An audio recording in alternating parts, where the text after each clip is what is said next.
Okay. Bill Hirsch, coming at you again from Extreme Seal Experience. Diane's kind of filming me today. The boss is out in the trees, in the woods, I guess, somewhere. Yeah, I just want to bring up Morgan City. Now, a lot of you guys that have been taking the weapons courses have been asking me about a Phase 3. Now, this Morgan City could really be your Phase 3 down there on the oil rig. A little close quarter battle, teach how to clear the barge, going, they have it, room to room, all the things that you do on CQB.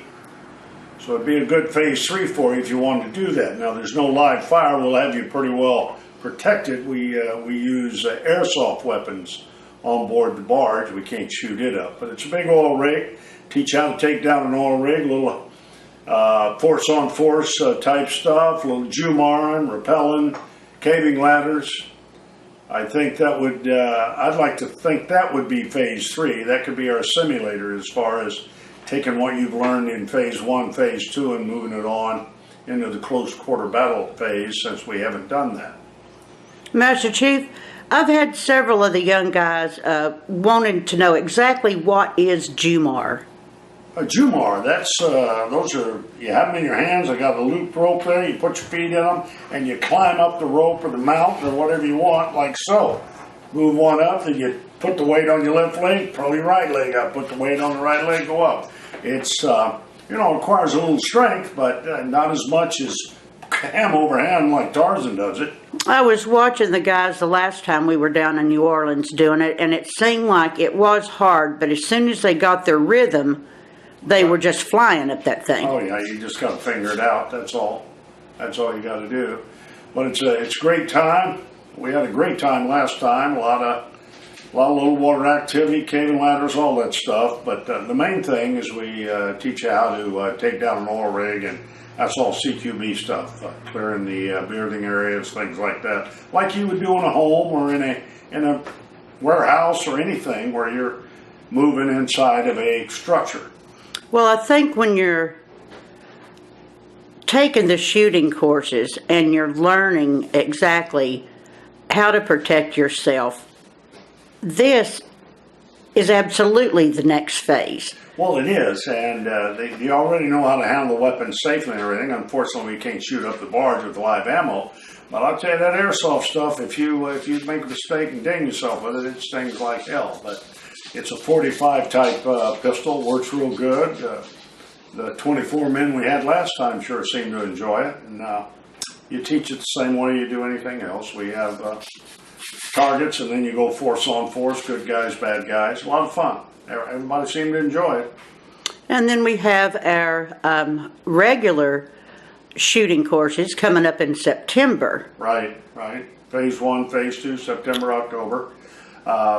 You don't necessarily have to be through those to take Phase 3, but it is a good thing for the pistol guys to consider using that as their Phase 3. We've had a lot of guys that when they call on the phone wanting to sign up for our level 1, our level 2 shooting course. Some of them seem to think that they are very precise with the weapon, and then when they get down here, they sort of have a change of heart.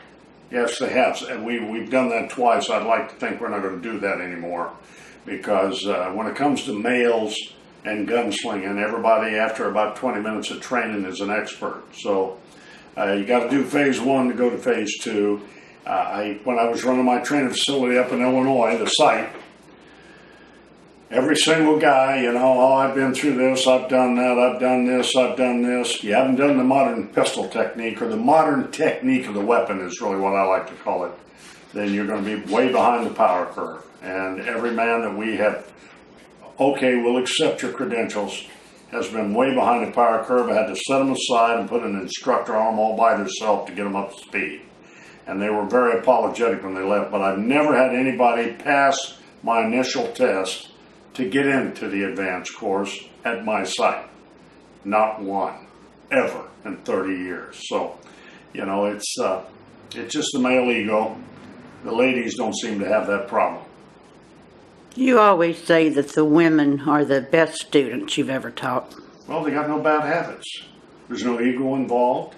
They do exactly what you tell them, the way you tell them, and they don't whine and say, well, I've always done it this way. Well, I don't like to say you're doing things wrong. We just have a better way to teach you. That's all. We just have a better way for you to save your life should you need to.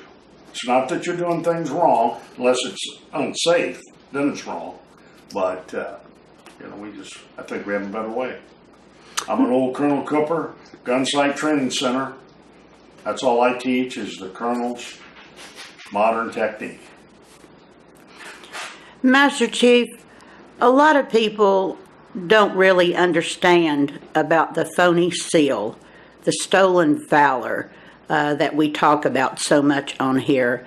And they don't understand why we get upset. And I know that you and I and Don, we make jokes and talk about beating the shit out of them and setting them on fire and stuff. We certainly don't mean that, but could you try, in your words, being a Vietnam vet, try to explain why stolen valor is so important and should be important to everyone?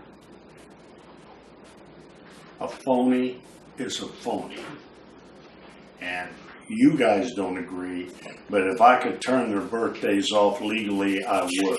They ought to thank God I'm a law-abiding citizen, because they are, as far as I'm concerned, bottom feeders. They're bottom feeders. And if you can't earn it, then you don't deserve it. And I don't care if you deliver and pick up the trash at my house. As long as you do it professionally and do a good job, you're good to go with me. But don't start telling me you're some big war hero and a bunch of phony medals and stuff. Got no time for it. Got no time for it. It's a disease. It's got to be. They must lack self-esteem or something. I don't know.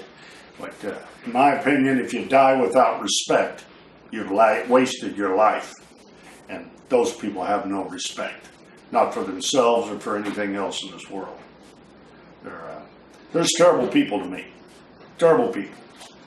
Pathological liars, I guess. I guess it's a disease, but I got a cure for it. Just no more ice cream and cake. You don't get to blow out no more candles. Turn their birthdays off. That's a bad subject with me, Diane. Really bad. I know it is. It is with Don and I, too. I appreciate you sitting down for just a few minutes on your way out of town. Stop back by on your way back through, and hopefully the boys will be out of the field by then. Well, I hope so. It's always a pleasure. I like being here, and I like being around you guys. You're my best friends. All right, So sir. the rest of you guys get on down here. Let's get some training done. I'll see ya.